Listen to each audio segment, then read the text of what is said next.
빌레몬서 1장 17절부터 19절까지의 말씀입니다. 빌레몬서 1장 17절부터 19절까지의 말씀, 신약성경 351쪽에 있습니다.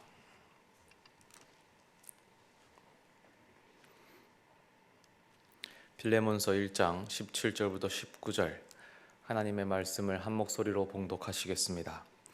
그러므로 내가 나를 동역자로 알진대 그를 영접하기를 내게 하듯 하고, 그가 만일 내게 불의를 하였거나 내게 빚진 것이 있으면 그것을 내 앞으로 계산하라. 나 바울이 친필로 쓰노니 내가 갚으려니와 내가 이외에 내 자신이 내게 빚진 것은 내가 말하지 아니하노라. 아멘.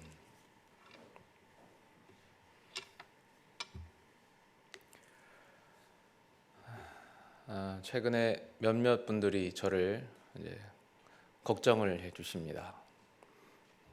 본인은 제 설교가 너무 은혜가 되고 감사하대요. 그런데 이제 그렇게 설교를 해도 괜찮겠느냐 하시는데, 무슨 말이냐면 제가 너무 듣도 보도 못한 설교를 하니까 베드로도 까고 다윗도 까고 좋은 사람들을 다 막 까내리니까, 혹여나 익숙한 메시지를 익숙하신 좋아하시는 분들이 좀 언짢게 생각하실까봐 걱정이 된다라고 농담 반 진담 반으로 염려를 해주셨습니다.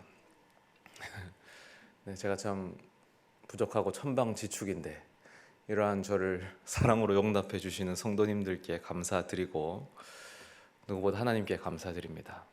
제 설교 차례가 되면 사실은 이 김종원 목사님께서 항상 궁금해하십니다. 얼굴에 장난기 가득한 웃음을 띠고 물어보세요. 오늘 설교 본문이 어디예요? 물어보시면 제가 베드로 본문입니다. 아, 그럼 오늘 또 베드로 나쁜 사람 되는 건가요? 스데반입니다. 아, 스데반은 안 되는데, 내가 스데반 참 좋아하는데, 이런 대화를 나누죠. 오늘은 바울입니다.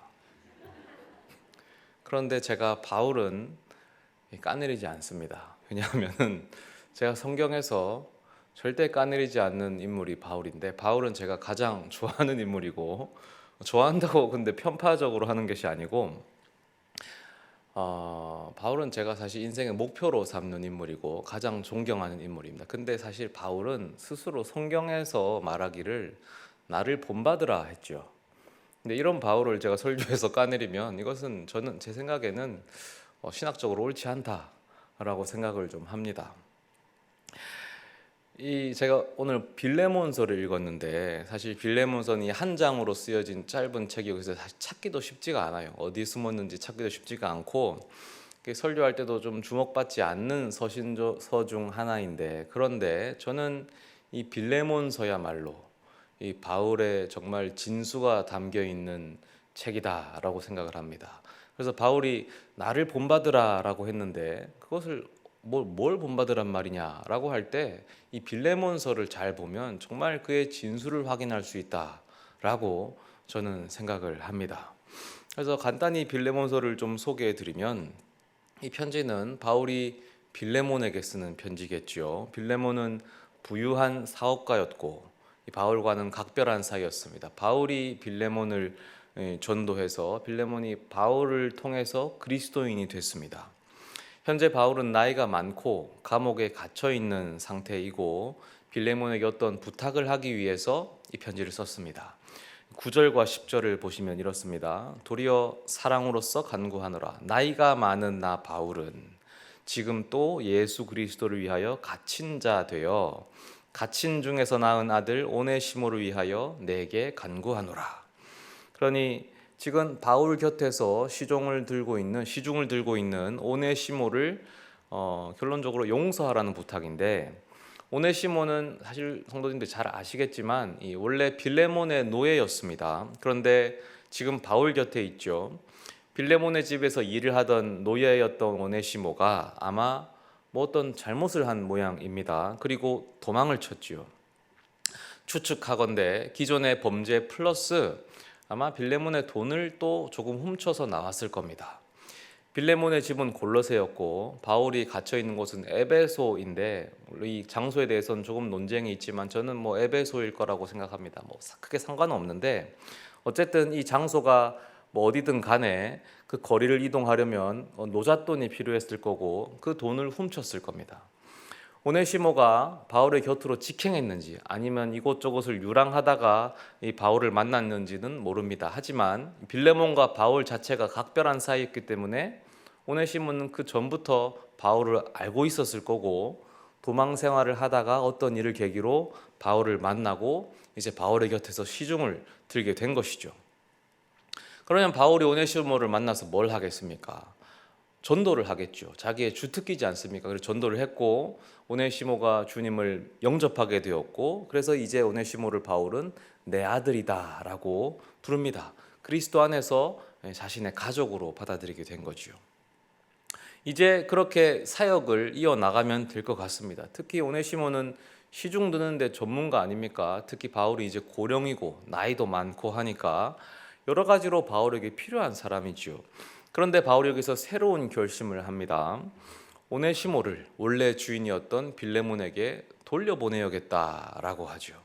그래서 편지를 한 통 써서 그 편지를 오네시모의 손에 들려서 오네시모에게 빌레몬에게 가라라고 합니다. 그 편지가 바로 빌레몬서입니다. 12절에 보면 이렇습니다. 내게 빌레몬에게 그를 오네시모를 돌려보내노니 그는 내 신복이라. 이 신복은 다른 말로 심장이다라고도 할 수 있습니다. 그는 내 심장이다. 결국 이 빌레몬서라는 편지를 통해서 바울이 하고 싶은 말은 이 오네시모를 용서해 달라는 것인데, 그것이 오늘 읽었던 본문 17절이었습니다. 그러므로 내가 나를 17절에 동역자로 알진대 그를 영접하기를 내게 하듯 하고, 더 이상 오네시모를 죄지은 노예에 대하듯 하지 말아 달라는 부탁이죠. 동역자인 나 바울을 대하듯이 해달라라는 부탁입니다. 빌레몬의 입장에서 생각해 보면 어떤 기분이겠습니까? 맨 처음에 도망쳤던 범죄자 오네시모를 딱 만났습니다. 이자가 다시 내 앞에 나타났어요.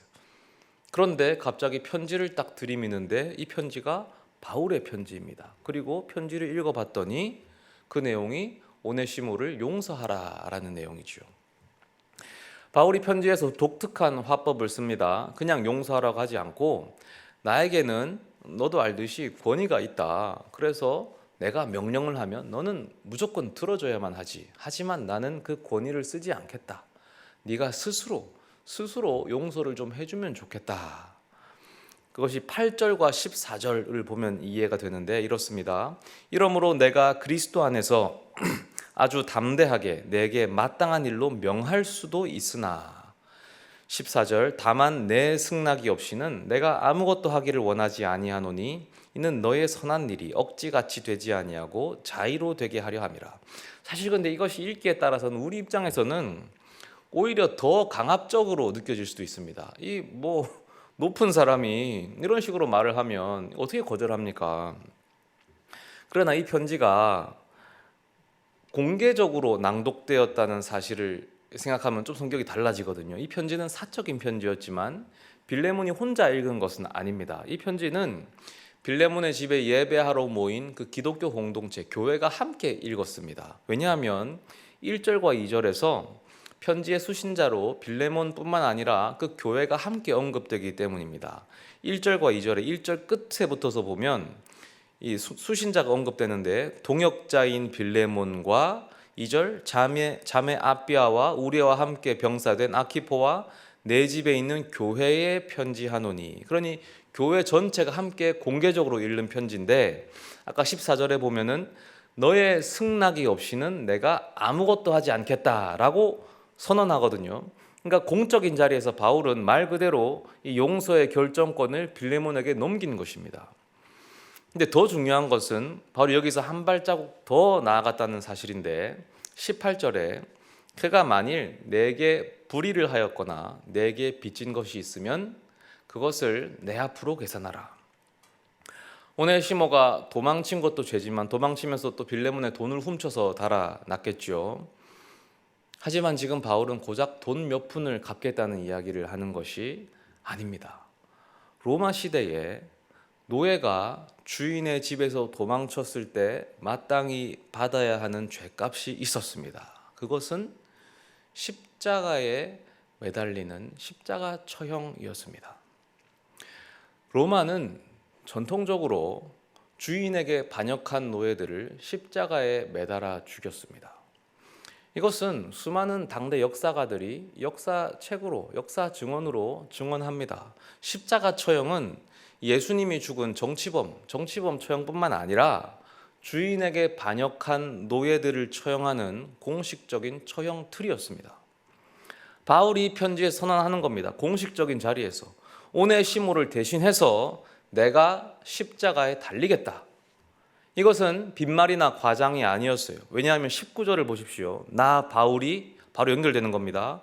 친필로 쓰노니 내가 갚으려니와 내가 이외에 내 자신이 내게 빚진 것은 내가 말하지 아니하노라.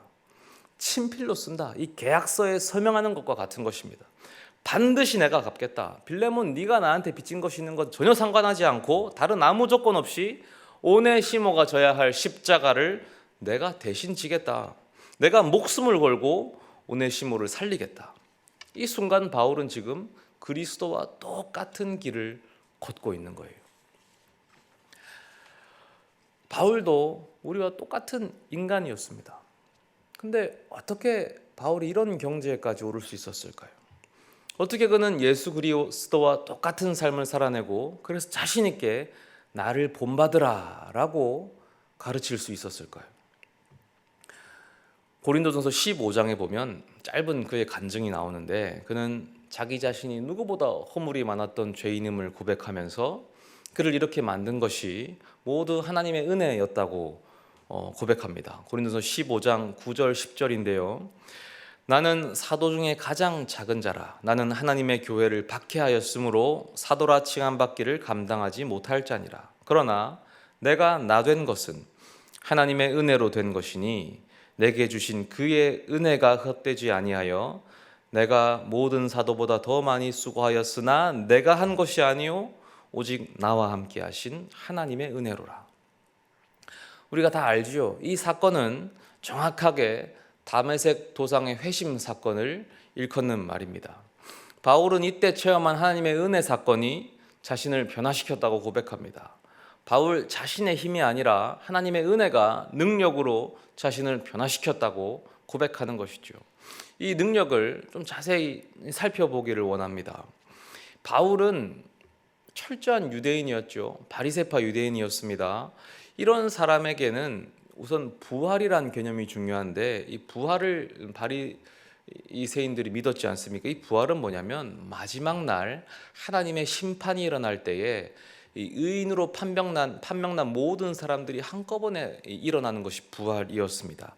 하나님의 나라가 이 땅에 임하면 하나님이 심판하시고 의인이 되면 다 부활하는 겁니다. 그래서 바리새인들이 열심히 율법을 지키는 겁니다. 율법을 지키는 자들이 의인으로 판명나는 거거든요. 근데 예수쟁이들이 나타나서 이 방법론에 의문을 제기합니다. 그렇지 않다. 율법이 아니라 예수 그리스도를 믿는 사람이 의인이다. 그러니까 바울의 입장에서 예수쟁이들은 너무 악독한 이단인 거예요. 그래서 바울이 예수쟁이들을 죽이러 다니는 겁니다. 이것은 하나님에 대한 열심에서 나온 거지요. 그렇게 다메섹으로 가는 도중에 그가 부활하신 예수 그리스도를 만납니다. 그때 바울이 받았던 충격이 뭐겠습니까? 첫째로 부활하신 예수님을 만났기 때문에 첫째로 하나님의 심판이 이미 일어났다라는 사실에 충격을 받습니다. 무슨 말이냐면 부활이라는 것은 하나님의 심판이 일어나서 그 심판에 따라 의인으로 판명된 자가 부활하는 겁니다. 하나님의 나라가 오고 하나님의 심판이 일어나서 의인이 된 자가 부활하는 것인데 예수님이 이미 부활했잖아요. 그 말은 이미 하나님의 심판이 있었고 그 결과로 예수님은 의인으로 판명받아서 부활했다는 것이죠. 이게 첫 번째 충격이었고 두 번째 충격은 반대로 자신은 부활을 못했다는 거였어요. 그토록 힘을 다해 지켜왔던 율법과 성전 제사와 민족과 혈통이 다 배설물에 불과하고 다 헛것이었다는 것을 그 순간 깨달은 거예요. 그리고 주님의 음성이 들려오는데 바울아 왜 나를 핍박하느냐. 근데 바울은 예수님을 핍박한 적이 없어요. 바울은 예수님을 만난 적도 없고, 웃긴 말이지만 지금 초면입니다. 초면. 만난 적도 없는데 자기를 핍박한대요. 바울이 뭘 깨닫냐면 자기는 예수님을 믿는 사람을 핍박했거든요. 교회를 핍박했거든요. 바울이 깨닫는 것은 교회는 그리스도와 한 몸이구나, 이것을 깨닫습니다. 부활하신 예수 그리스도는 교회와 한 몸이구나. 성도는 믿음으로 그리스도의 부활에 참여하게 되는구나. 그래서 그리스도가 머리가 되고 교회가 그 공동체, 몸의 지체가 되는구나. 이것이 바울의 회심 사건입니다.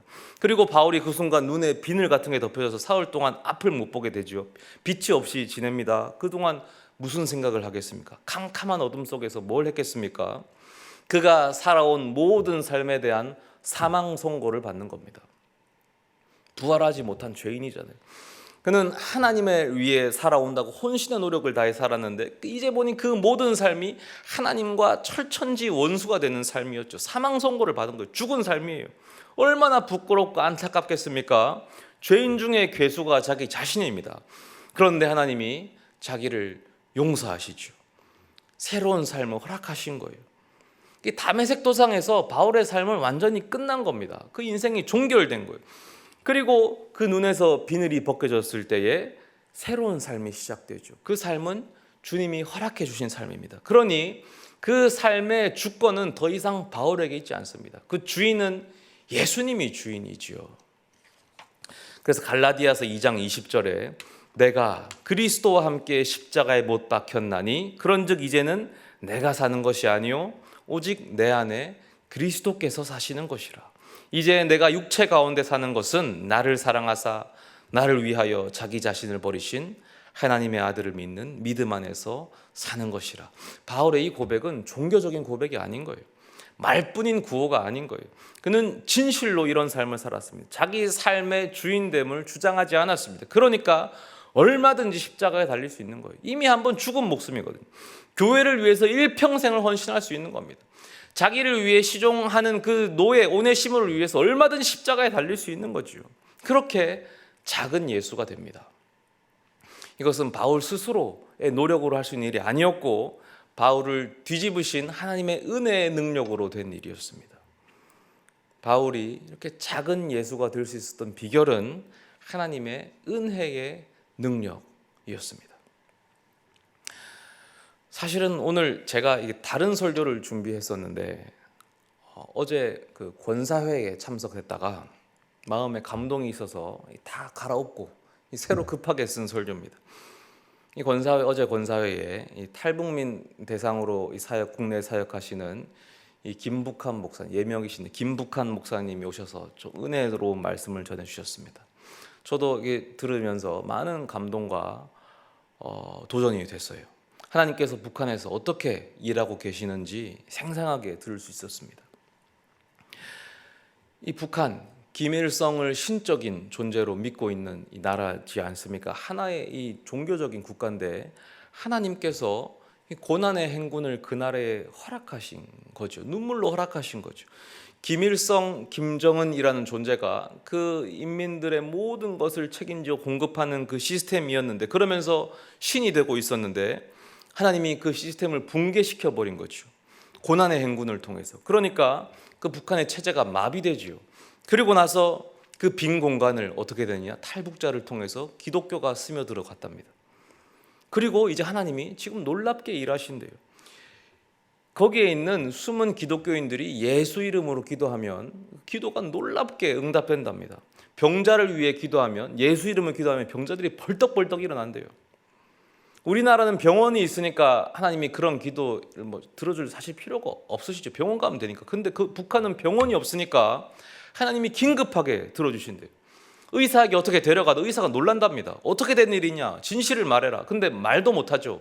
예수 믿는다고 말하면 처벌받으니까. 그 뒤에서 귓속말로 전한대요. 예수 이름으로 기도해봐라. 다 된다. 그럼 다 되는 거예요. 고문하다가도 눈을 못 감게 한대요. 왜냐하면 눈 감으면 기도하는 걸 아니까. 기도가 무서운 걸 북한 정권이 아는 거예요. 그렇게 하나님이 일하고 계신답니다. 정말 그 능력을 붙잡아 둘 수가 없어서 들불처럼 하나님의 능력이 퍼져나간답니다. 초대교회와 같은 역사가 지금 북한에서 일어나고 있답니다. 우리 하나님이 정말 살아계시더라고요. 하나님이 종교적인 구호가 아니었습니다. 그저 말뿐인 존재가 아니었습니다. 이 순간에도 정말로 살아서 역사하고 계시는 분이 우리 하나님이셨어요. 능력의 하나님, 그 능력의 하나님이 북한을 바꾸고 계시더라고요. 그런데 그 하나님이 북한에만 있는 거 아니잖아요. 우리 삶에도 하나님이 역사하셨지 않습니까? 그 똑같은 능력의 하나님이 우리 삶에 역사하시잖아요. 저는 제 삶에 역사하신 하나님을 기억하거든요. 제 삶에 하나님이 어떻게 역사하셨는지, 제 삶을 어떻게 하나님이 뒤집어 놓으셨는지, 제가 하나님을 떠나서 그토록 방황하고 헤맬 때에 하나님이 어떻게 저를 끌고 가셔 저 만나주셨는지 저는 기억합니다. 제가 참 고집세고 말 안 되는 양과 같았거든요. 이 양치기 하는 사람들 말 들어보면 꼭 양 무리 중에 한두 마리가 있대요. 그 양들은 울타리로 가가지고 양 맨날 울타리를 들이받는데요. 제가 그런 양이었는데 하나님 저를 특별 관리를 해주셔서 저를 꿇어앉히고 만나주신 거예요. 저는 그날이 아직도 생생한데 금식 기도를 하게 됐어요. 하는데 그 순간 시공간이 멈춘 듯한 느낌이 들었어요. 그리고 저는 알았어요. 그냥 알았어요. 야, 여기 하나님이 오셨나 보다. 하나님인지 하나님의 사자인지 모르겠는데 하나님이 오셨다. 신적인 존재가 오셨다. 그리고 공포를 느낄 틈도, 이게 은혜의 눈물이 아니라 공포가 느껴졌습니다. 그 공포를 느낄 틈도 없이 무슨 생각이 들었냐면 이제 나는 죽었다. 이제 나는 죽었다. 왜냐하면 나는 너무 방탕한 삶을 살았고 너무 방황했으니까 결코 내가 이 순간 존재할 수 없겠구나. 나는 이제 사라지겠구나. 내 존재가 사라지겠구나. 벌벌 떨 수도 없고 그냥 모든 게 압도당했어요. 그리고 얼마나 시간이 지난지 모르겠는데 그 순간이 지나가고 제가 살아있더라고요. 그래서 제가 깨달았습니다. 야, 하나님이 나를 용납하셨다. 내가 이렇게 죄인인데도 하나님이 나를 용서하셨다. 그때부터 제 인생이 제 것이 아니었어요. 제 인생이 완전히 주님 것이었습니다. 그렇게 긴 시간을 방황하고 헤매었는데 하나님의 능력이 저를 변화시켰거든요. 그때 막 며칠 동안 맨날 찬양하고 난리도 아니었습니다. 그런데 시간이 무색하게 시간이 흐르니까 다 까먹어요. 이 세상에서 제일 나쁜 게 줬다 뺏는 거라 그러는데 하나님께 제 인생 드리겠습니다 해놓고는 줬다 뺏는 거예요. 우리가 다 그러고 있잖아요. 우리가 다 처음 주님 만날 때 어떻게 합니까? 그 압도적인 은혜에 항복하지 않았습니까? 하나님의 그 따스함 혹은 여러 가지로 주님 만나셨겠죠. 그 은혜 앞에 굴복하고 눈물 흘리고 감사드리면서 주님께 고백했잖아요. 주님 감사합니다. 주님께 내가 다 드리겠습니다. 꼭 첫 만남이 아니더라도 예배 때마다 주님 만나면 우리가 고백하지 않습니까? 주님께 감사드리고 주님께 드리겠다고 고백했는데 그게 하나님의 능력이잖아요. 하나님의 은혜였잖아요. 우리가 다 경험했고 그 은혜가 우리 삶을 뒤집었고 우리 삶을 변화시켰습니다. 우리가 그 기억이 있거든요. 우리가 지난주에 그 에즈베리 부흥 운동을 보면 마음이 뜨거웠습니다. 우리에게도 그런 부흥이 오기를 함께 간절하게 기도했습니다. 그런데 사실 그런 부흥은 이미 우리 삶 속에 벌써 우리가 다 체험했던 거예요. 우리 마음속에도 주님이 계시고 우리 마음속에 뜨거운 물길은 이미 예전부터 불타고 있었는데 그 불길을 꺼버린 것이 누구인지를 생각해 봐야 돼요. 어느새 우리의 신앙이 그저 종교적인 구호가 되고 노래 속에 갇혀버린 신앙이 된 것은 아닌지, 왜 이렇게 내가 바라는 것이 많은지, 주님 한 분만으로 만족한다라고 하는 우리의 찬양이 너무 부끄럽지 않습니까? 왜 이렇게 세속적인 영광과 명예에 연연하는지, 십자가를 믿는다는 우리의 믿음이 너무 부끄럽지 않습니까? 왜 이렇게 세상의 물질과 성공에 연연하는지, 하늘 소망을 바란다는 우리의 기도가 너무 부끄럽지 않습니까? 주님은 이미 우리를 위해 다 버리셨어요. 다 버리셨고 아들까지 버리셨고 더 줄 게 없나 찾으시면서 은혜를 풍성히 부어주시는데 우리는 손에 있는 이 작은 거를 놓지 못해서 꼭 쥐고 있어요. 이거를 놓지 못하고 이것 가지고 주님과 거래를 하죠. 우리는 이거 드리면 주님 뭐 주실 겁니까? 어떻게 부흥이 일어나겠습니까? 우리가 내려놓으면 하나님이 일하시는 거예요. 북한의 회복, 하나님이 하신 것입니다. 우리 선조들 평양 대부흥 운동, 하나님이 하신 것입니다. 에즈베리 운동, 하나님이 하신 것입니다. 이 모든 운동의 공통점은 사람이 계획하지 않았다는 거예요. 하나님이 주권적으로 하셨다는 거예요. 사람이 예상한 일이 아니었어요. 하나님이 그저 하셨습니다. 사람이 한 것은 그저 그 앞에서 엎드리고 회개했을 뿐입니다. 하나님의 능력이 일하시도록 자리를 비워드렸을 뿐이에요. 그 하나님 우리에게도 계십니다. 우리 삶 속에도 동일하게 역사하셨고 동일한 은혜를 내려주셨습니다. 그 하나님의 능력이 우리 안에도 동일하게 일하십니다. 우리가 할 일은 그 능력이 일하시도록 자리를 내어드리는 거예요. 거기서부터 시작이죠. 내가 주인 된 그 자리에서 내려와야 돼요. 내 자존심을 꺾어야 되고 내 명예를 꺾어야 되고 내 고집을 꺾어야 됩니다. 내가 져야 돼요. 내가 상처받아야 되고 내가 다 내려놔야 됩니다. 그때 관계가 회복되고 영성이 회복되고 교회가 회복됩니다. 우리 하나님 살아계십니다. 우리 하나님 그냥 이야기 속에 계신 분 아니잖아요. 우리 하나님 뭐 영상 속에 계신 분 아니잖아요. 우리 하나님 저기 미국에만 계신 분 아니고 북한에만 계신 분 아니잖아요. 우리 하나님 바로 여기에 계신 분이십니다. 바울의 하나님이 여기에 계시고 평양에 있는 하나님이 여기에 계시고 북한에 있는 하나님이 여기에 계십니다. 미국에 있는 하나님이 여기에 계십니다. 그 하나님의 능력이 우리 가운데 계시죠. 우리 삶에서 불타고 있어요. 그 능력이 불타고 있기 때문에 부흥은 멀리 있는 이야기가 아니에요. 하나님이 일하실 자리를 내어드렸으면 좋겠습니다. 그 하나님이 여기에서도 우리 가운데에서도 일하실 것입니다.